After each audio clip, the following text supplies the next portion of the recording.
Welcome back to another episode of your favorite podcast, Crackhead with a Microphone, the only podcast in the world where you hand the crackhead a microphone and you listen to him talk until you wonder if you are the high one.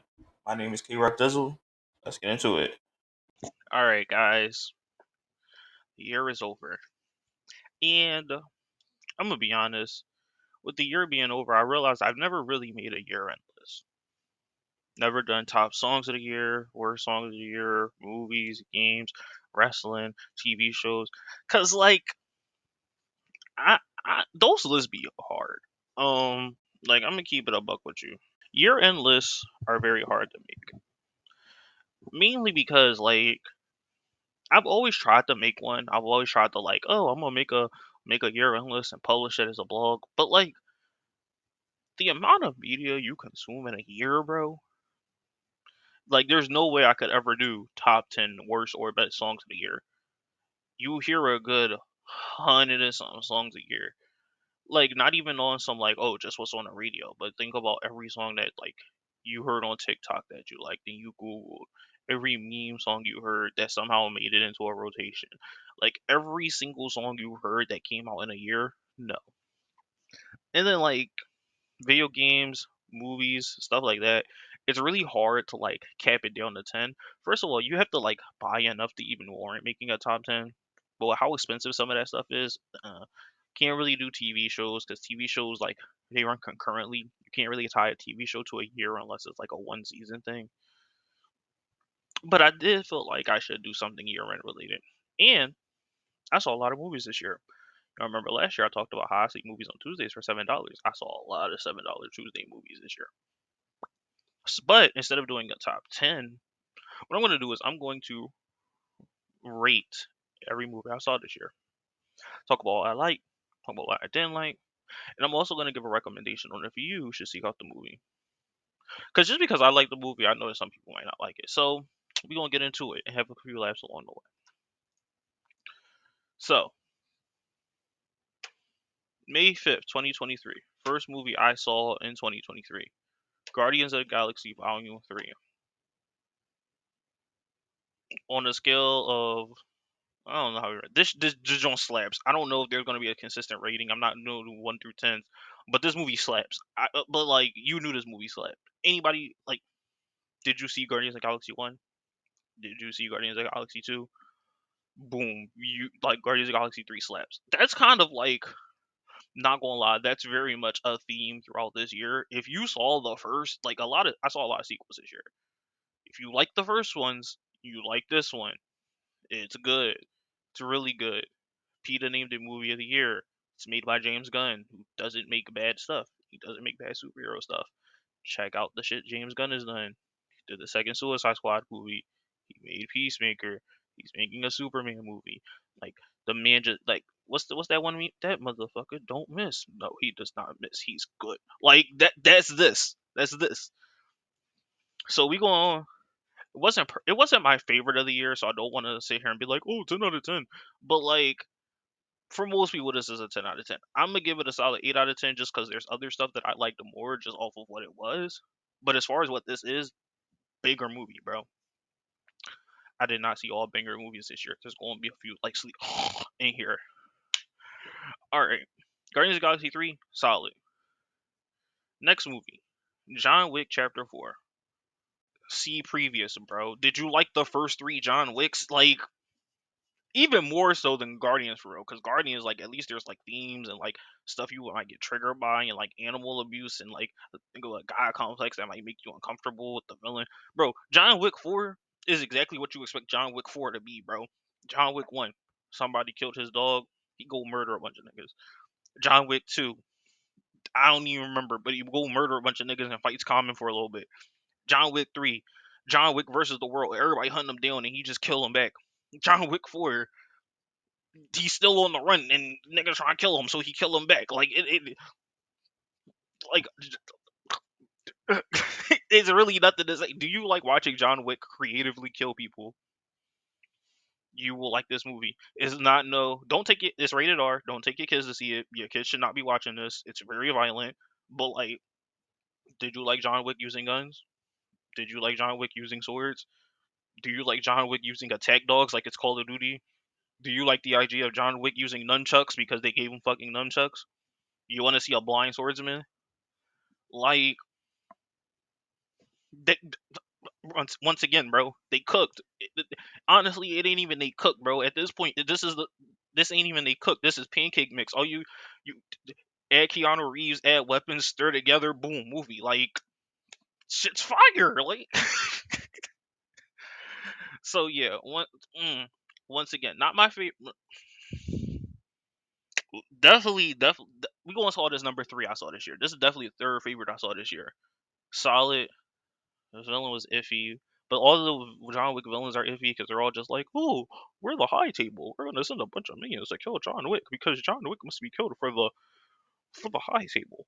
It is they like they're old timey British villains, and I never really got it, but like they're so inoffensive and barely in the movie that it's just like listen, we just here to watch John Wick kill niggas, bro. Do some gun fu, good. Movie's long though. It's like almost 3 hours. So like you really have to want to watch John Wick because yeah, if you're not into what he's doing, you going. So yeah, so see it if you like the first 3. Also, you're gonna be lost if you ain't see the first 3. But yeah, next movie, Fast X, Fast and Furious 10. First of all, points off because this franchise cannot get its names correct. Like the Fast and the Furious, Too Fast, Too Furious, the Fast and the Furious Tokyo Drift, Fast and Furious, Fast 5, Fast and Furious 6, Furious 7, The Fate of the Furious, Furious 9, and now Fast X. These movie titles aren't coherent, bro. You couldn't just call it Fast and Furious 10, but whatever. Y'all heard me talk about Fast and Furious. Y'all know that I'm a fan of the franchise. Y'all heard me go listen to my Fast and Furious 12 episode where I said how I would make Fast and Furious 12. Movie's good. Is it better than the last few? It's I think when you look at like the last few Fast and Furious movies, it's not better than 7. It's better than 8. It's a little worse than 9. Only because like 9 they went to space and it's just like that factor of like oh my god they actually did it is like yeah. But this one definitely is like a lot more. Like this is going to sound dumb as shit, but like this movie having as much drama as it does is real like I'm not gonna say bad or off-putting because I was into it, but it's definitely like a skirt. Like these movies definitely just used to be. They're messing with my family. They're trying to take over the world. So now we're gonna drive a car to space. Vroom. And then they throw some metaphor about family in there. Like it never was this dramatic. Like you could argue 9 was that dramatic, but honestly, just John Cena was his brother. But like other than that, it was just whatever. He was still part of the whole like, oh, we're gonna take over the world with Charlie. What's her name? Charlize Theron, whatever her name is. Yeah, her. This movie is straight like family drama. Like this man is out here talking about. First of all, I want y'all to understand how goofy it is. This movie starts off like if you've seen a trailer, you notice, but this movie starts off with a villain from Fast and Furious 5. And the villain in this movie is the son of the nigga that died in that movie. What? Like they got Jason Momoa, who's the villain in this, who does his role perfectly. Like he plays the perfect like Fast and Furious villain where he's just unhinged like the whole franchise and just is like I'm killing everybody. Like he's blackmailing people to broker him and all that. But like he's all one. He's all like, never give death when suffering is owed. I'm gonna take you took everything I love from me. I'm gonna take your family from you. The movie starts and Dom's all like he's riding with his son, and son's like, "Oh my god, Dad, you're not scared of anything." And he goes to Michelle Rodriguez and it's all like, "I am scared of one thing: losing the people I love." What? This movie ain't never been this drama based. Then when they fucking blow up the Vatican at the end of Act 1 and they're making it all like, oh my god, so many people in the Vatican are injured because they like the bomb went off in the Vatican and they blame the Fast and Furious crew and how are they gonna get out of it? It's just like these movies ain't never been this personal, bro. I don't think there's ever been a Fast and Furious villain with this much of a personal vendetta against the Fast and Furious crew. Like it was supposed to be just, oh, we're taking over the world. The government calls these niggas and they play superhero. No, this man really came through on some. I'm here for your head and everybody you roll with. Like what? Crazy. Still a fun movie though. Still a very fun movie. Cannot sit here and act like I did not have fun in this movie. But it does the movie really does ask you as an audience member to take this franchise seriously. Like we didn't just like these dudes don't have the fattest bit of like this movie ends on a fucking cliffhanger. Like at this current moment in time, if you're a Fast and Furious fan, they want you to be like, "Oh my God, Dom Toretto's about to die. The whole crew died in the helicopter crash. There's no hope. What is going to happen in Fast and Furious 11?" Like this is part one of the fucking trifecta of movies that like did a to be continued that didn't need like you were never that deep to have a to be continued.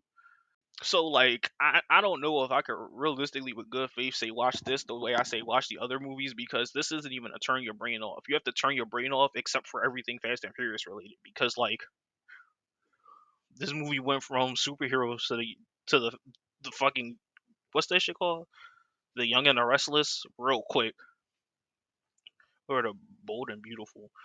I ain't never watched none of them shows. Alright. Next movie. Little Mermaid.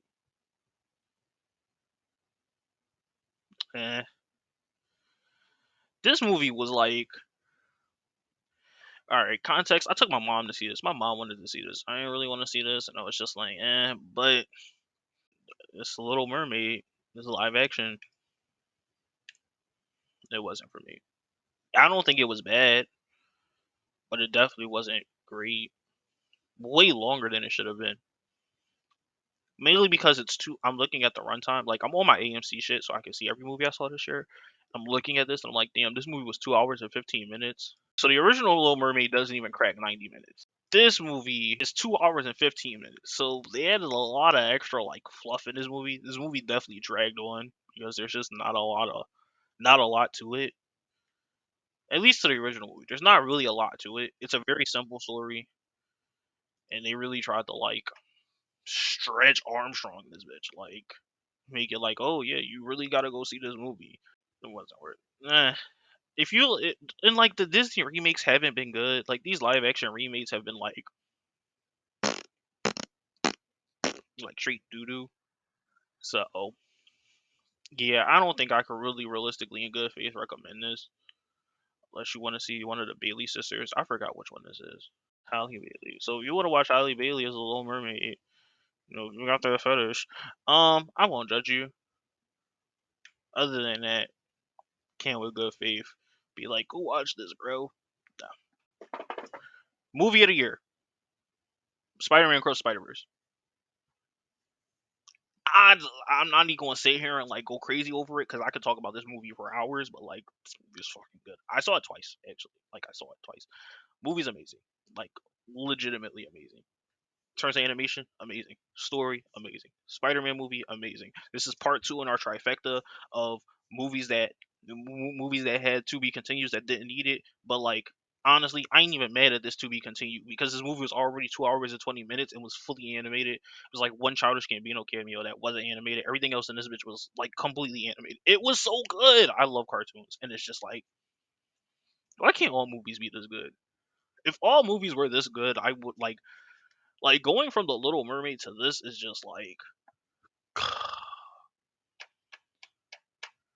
amazing, amazing. This movie's spectacular. 11 out of 10. Top two movies of the year. Because there's one movie that I'm kind of debating that I might have liked more, but yeah, like the absolute best superhero movie you could possibly watch. If you haven't watched it, go watch it. Well, watch the first one, then watch that, and then yeah. Now, the absolute worst superhero movie you could spend your time watching: The Flash. I don't care what anyone says. You're not gonna convince me this movie was good. I don't want to hear. Oh my god, it was good, campy fun. Oh my god, it wasn't that bad. Oh my god, it was actually really cool when you think about. No, no, no, no, no, and no. Listen. listen, Flash fans, Flash fans, Flash fans. I need y'all to understand. I understand that you need a win, bro, because they did not catch the CW nigga as the Flash, and then the nigga they did cast as the Flash went on a real life GTA 5 spree. He was going from state to state, country to country, punching on people, getting in like he just was going crazy, bro. Man was going crazy. Movie was, but like, despite all of that, despite all the bad press, despite all the delays, let's not sit here and act like this movie wasn't complete garbage. This movie was doomed from the start. I'm gonna let y'all know. The movie was doomed from the start because the movie was put into production under the original DCEU regime, the same one that brought you stinkers like Batman vs Superman and the first Suicide Squad. I don't care what anyone says. First Suicide Squad is bad. Stop using that Will Smith clip of him shooting all the test dummies and going, "Y'all Jokers must be crazy." It's the only good scene in the whole goddamn movie. DCEU original regime sucked hard. Like it did. No ifs, ands, or buts about it. The shit sucked. And we're not gonna sit here and act like cause it sucked and they made the Flash and they were like, oh, we're just gonna do Flashpoint and use Flashpoint to do a whole DC reboot, but like they kept delaying it because they didn't know what they wanted to reboot it to, and they kept reshooting the movie. The movie just turned out to be shit because it had no real sense of direction. They didn't know what they wanted to do, so they did a little bit of everything and it all sucked. That's all it is. They tried to do too much and none of it worked. Simple as that. Simple as that. Movie's ugly. Story is just like not there. Like, come on, come on. I really feel bad for my friend because he was just like, "Yo, they could just do the Flashpoint comic and like word for word, bar for bar," and it's just like they're not gonna do that. And did they do that? No.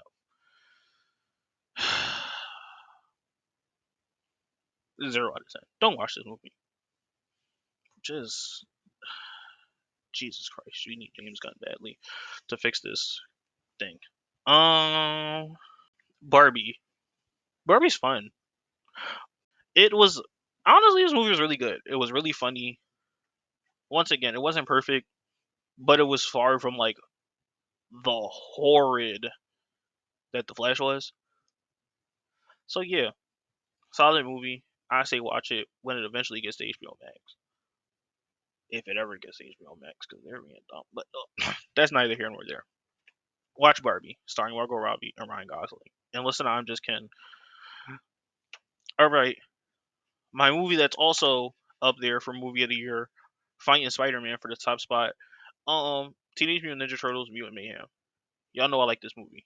I don't have to tell y'all I like this movie. Y'all know I got the poster in the back. Y'all may not also know there's a second poster in the back. Yes, I have two posters from this fucking movie. This movie's really fucking good.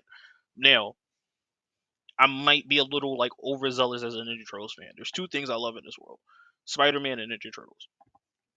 You put me in a room with Spider-Man and Ninja Turtles, I'm chilling, bro. Like there ain't even nothing about it. This movie's good.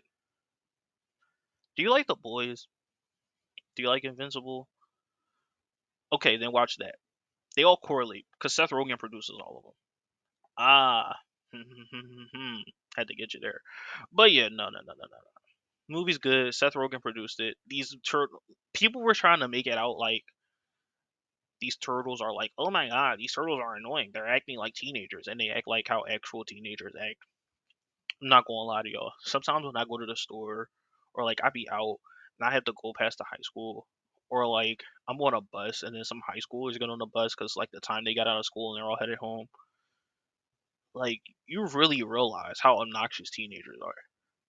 Like as a teenager, you probably don't peep it as much because you're just like, oh, this is normal. Like we're all normal. It's the adults who are weird. But as an adult, like honestly, as a child, I was just like, damn, y'all niggas do too much. But now as an adult, where it's like, oh my god, I just want to sit here in peace. You guys are loud enough to like I have noise canceling beats on, and you guys are still loud enough for me to hear your full conversation. It's like, damn, you guys are annoying. You talk about nothing, like legitimately nothing.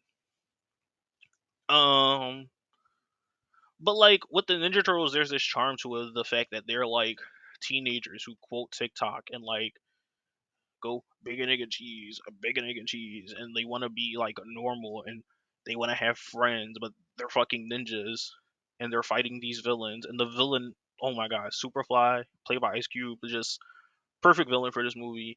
Like every like this is one of those things where like someone like this is one of those things I can always ask for. I'm like, if you're gonna constantly take like if we're constantly gonna do reboots and recasts and whatever of these properties, tell these interesting stories with them. Don't keep doing the same thing and like it doesn't work. And like the Ninja Turtles do have a track record of doing very interesting stuff in their comics and all of that.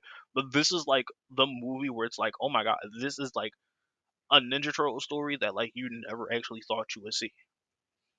Just because you really like the amount of like cringiness it would be to it, you wouldn't think anyone would make it. But this movie's amazing. Like the movie's amazing. The sequel's greenlit. They're greenlit a spin-off series, which is good because this movie is also short. This might be one of the shortest movies I saw. It's only an hour 39 minutes, but it's also great because I don't like super duper long movies if they're just not doing anything or getting to any point. Barbie wasn't even 2 hours. It's also the reason I was like, I'm not watching Oppenheimer, bro. Like 3 hours of just niggas in suits talking for one bomb scene. Yeah, I'm good. But like when you look at a lot of these movies, I did mention like these movies are long. This is like like other than Barbie, this is the first under 2 hour movie, and I can seriously say like this movie had no fat on it whatsoever. This went from point A to point B to point C quickly. Boom, boom, boom, boom, boom. This movie told you the story. You got the laughs, you got the actions, you got everything you needed, and it did not overstay its welcome. Perfect movie. I also say that Spider Man, despite the fact that it was really like not really long, it was 220, but it also didn't overstay its welcome because it just had a lot of points to get through, and all of it was very interesting. Even Barbie, like some of that Will Arnett stuff could have got cut. The Flash, they could have cut the whole movie. This movie could have been 0 minutes. Why did this movie get canceled, bro? They canceled Batgirl for tax write off, but they don't cancel the Flash. I don't get it. I don't get David Zaslav, bro. Someone needs to interview this man. And then the Little Mermaid definitely could have been a straight 30 minutes shorter. This could have been an hour 45 easy.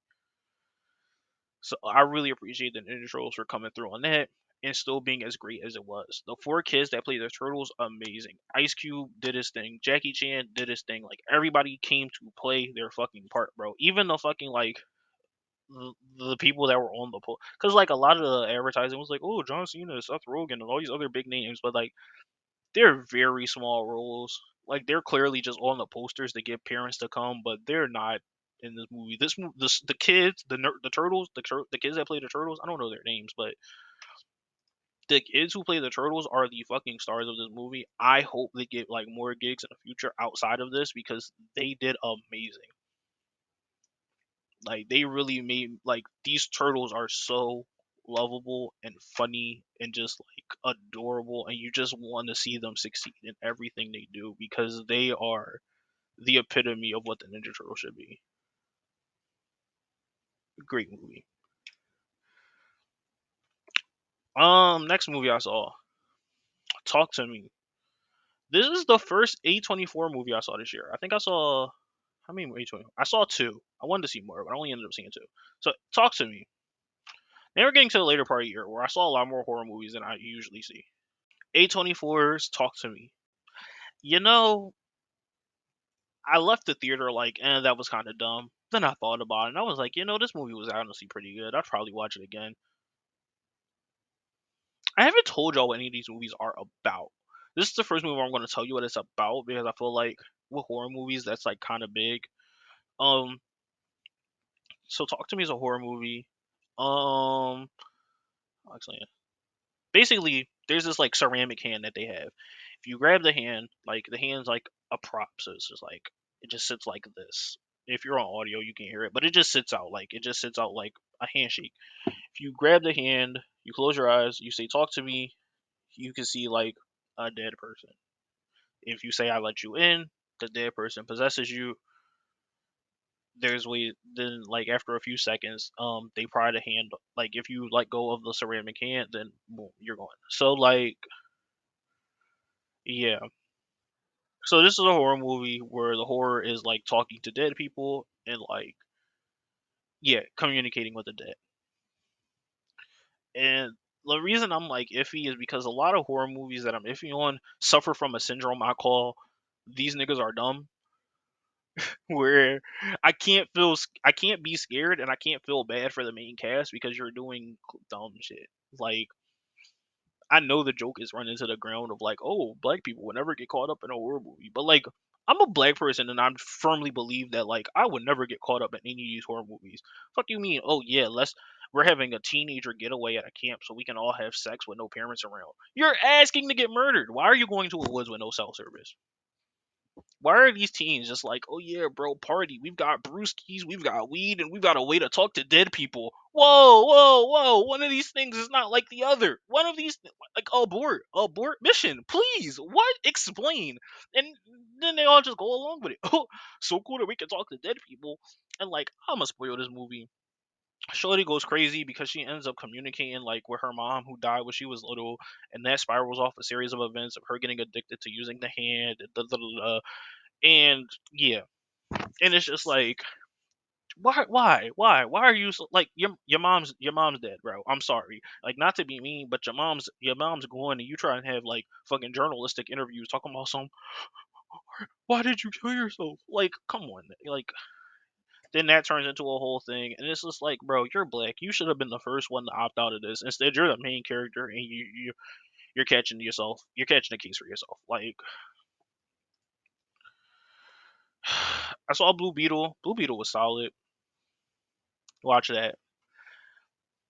Blue Beetle is a very like I'm not gonna lie, Blue Beetle could have been like direct to streaming, but I appreciate that they put it in theaters. It just was like I wouldn't like definitely watch it now that it's on. I know for a fact this is on HBO Max. Like this just got added to HBO Max. Watch it. Like if you have a free night and you're just like, I need something to do, watch this movie because it's good. And like everyone in this movie should be proud of the fact that this movie is as good as it is.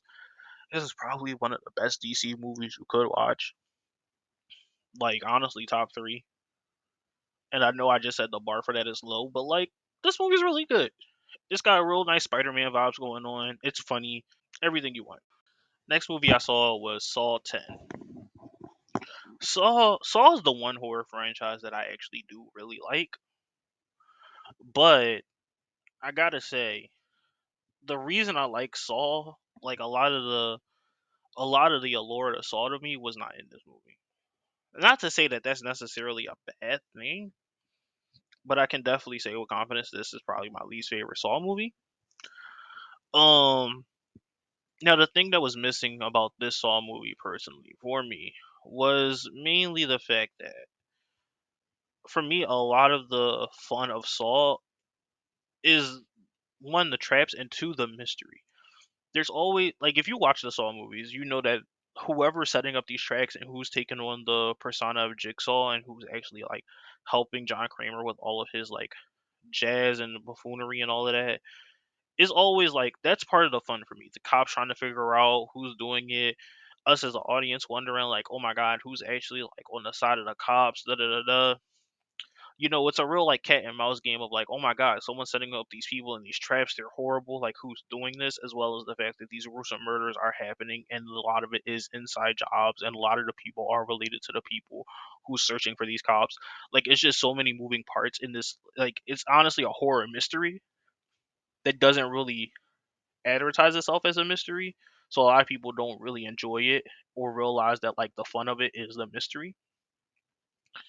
Um, and this Saw movie is not any of that. This Saw movie is um, this is a certified like John Kramer origin story. Like we've known John Kramer's origin, we've seen flashbacks of like the stuff that's got him to the point he's at, but like this is a legitimate like, oh, this is how John Kramer first started doing traps. This is like, all right, once again, I gotta spoil this. This movie is about when John Kramer first gets diagnosed with surgery, he gets um contacted by these doctors who say like, oh, we do experimental surgery. It's not like American approved, but we can fly you out and help get rid of the cancer before it kills you. Da da da da. Whole time like they fly him out, they bring him in, they charge him a bunch of bread, and whole thing is fake. He's not cancer free. So that's when he starts doing all the traps and yeah. So instead of doing the normal Jigsaw formula of like, oh my god, like see people get killed, know why later, there's a lot more build up into, oh, this is what John Kramer is doing. We don't even see the first actual saw trap until like the third act. The third act is just all of them in the trap room and him just killing all of them slowly and like learning the lesson, and then some of them try to escape and then he's outsmarting them. Like the actual like even in the poster, like the first trap you see where the bull's eyes are getting sucked out. Actually, yeah, the one where his eyes are getting sucked out and he has to break his fingers. Cause that's like they showed that on Twitter and they showed that in the trailer, and that was like the main trap you've seen. You even see like the poster, the little tubes that was sucking out his eye made the X because it was Salt X. Um, that wasn't even a real trap. That was just a dream, and we don't get the first actual, like, not a dream, but just like a daydreaming scene of what he would do to that guy. But we don't get the first trap until like a good chunk into the movie, because we spend so much time like being with John Kramer, seeing him be normal, and like watching him go and do this surgery and be skeptical of it, and these people lie to him and smile in his face, which honestly you kind of have to do in a movie like this because he's been a villain, not just a villain, but he's someone who's been making these brutal traps that eviscerates people. Like he's been breaking people from their limbs, forcing them to gouge their own eyes out for 9 movies. So you kind of have to give him that humanizing aspect before we can be on his side. But it's just like, damn, this is a movie where like I'm on John Kramer's side, and I just don't know how much I like that because the formula of Saw that I know and actually love, it just isn't that. I would definitely say if you're a fan of like drama pieces or you're just a horror fan in general, you might like this. But in terms of like if you're a normal Saw fan and you like this is very much a did you like the first 9 Saws? I'm iffy if you'll like this one. Not it's guaranteed you'll like this one. Um Another horror movie. God damn, how many horror movies did I see? I think this is the last one. So 3 horror movies. Last horror movie, The Exorcist Believer. This one's weird.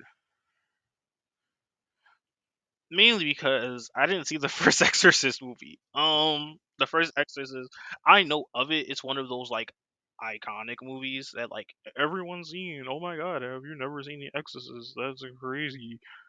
Um, um, but yeah, I saw this movie, and this movie's really interesting. How do I judge this movie?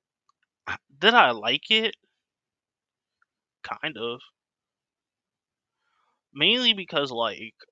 mm, I don't even know how to judge this movie. Like low key, I might have to watch it again just because like from his like if you've seen the trailer, you know it's this black girl and a white girl. They're both taken over by the same demon. You know, exorcism, the parents, blah, blah, blah.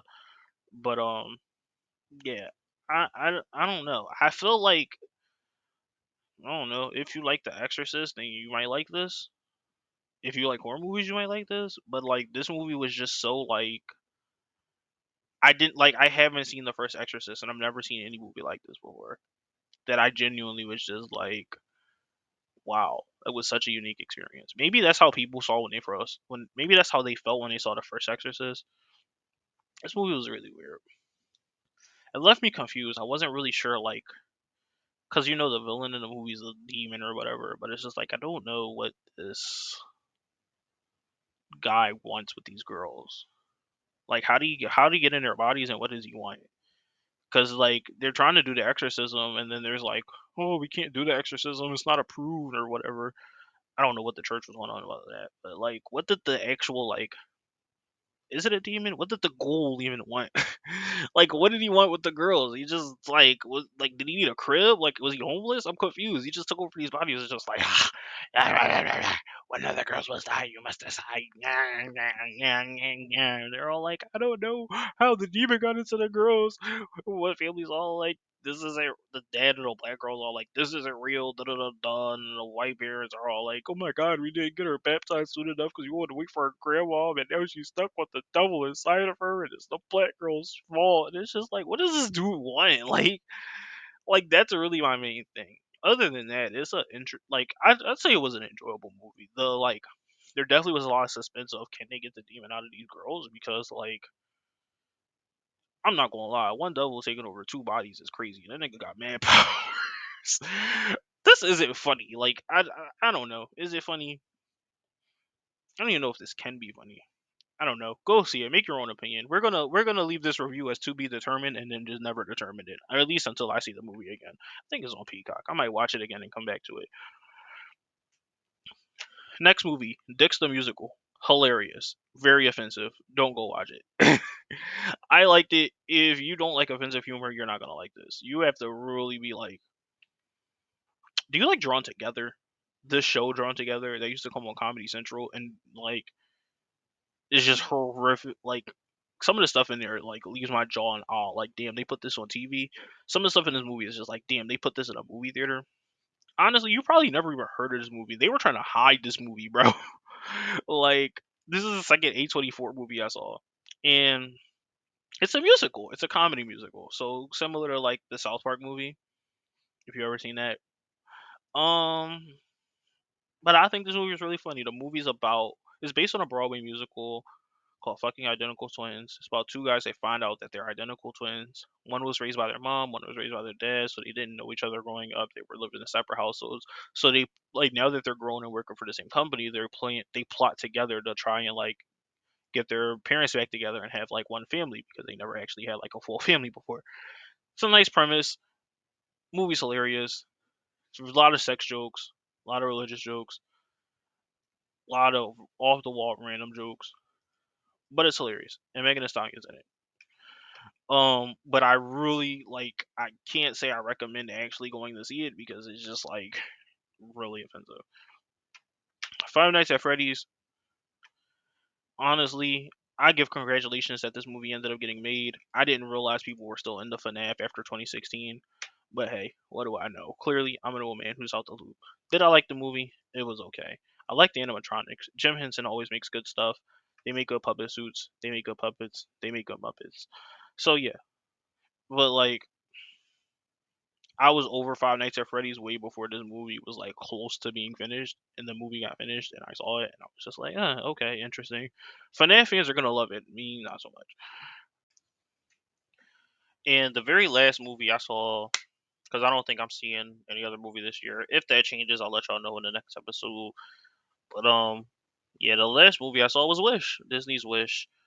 Um, I say the movie's solid. I think the movie was good. Like, I'm trying to give y'all these like, oh, the movie has this, that, the third, but like, it's a Disney movie. Like, do you like? I hate to keep doing this, y'all, but do you like Disney movies? Then you'll like Wish. I like Disney movies, so I like Wish. I granted, it's not guaranteed because I'm not always into the princesses, but I should. This was a good story. I like the princess here.